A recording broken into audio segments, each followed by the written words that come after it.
చిన్నప్పుడు మా నాన్న కూడా ఎగ్జిబిషన్కి తీసుకువెళ్ళినప్పుడు ఎక్కువ టాయ్సే చూసి ఇది కావాలి అది కావాలి అని అడుగుతూ ఉండేవాళ్ళం. ఇప్పుడు మా పిల్లలు కూడా అంతే. మా పిల్లలు అయితే పీకాలు అడిగితే పీకాలు కొన్నాము. కొన్న తర్వాత ఇలా స్పెట్స్ కూడా అడిగారు. స్పెట్స్ కూడా వాళ్ళకి సూట్ అయ్యే అయితే ఫేవరెట్ స్పెట్స్ తీసుకున్నాము. అలాగే బ్యాంగిల్స్ కూడా, ఇంకా మనకి బ్యాంగిల్స్ అంటేనే ఎక్కువ ఇష్టం కదా.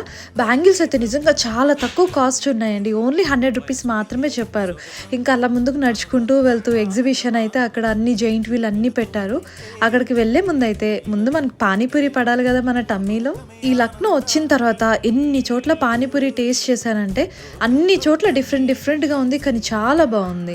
పైగా నా ఫేవరెట్ దహీ పానీపూరి అసలు ఎంత బాగుందంటే నిజంగా చాలా బాగుంది. మా పిల్లలు మా హస్బెండ్ అయితే వద్దనేసి అన్నారు, బట్ నేను మాత్రం టేస్ట్ చేశాను. నిజంగా చాలా బాగుంది. ఈ బ్యాంగిల్స్, స్పెట్స్, పీకాలు వీటితో పాటు ఇంకేమేమి తీసుకున్నాం అనేది నెక్స్ట్ వీడియోలో చూద్దాము.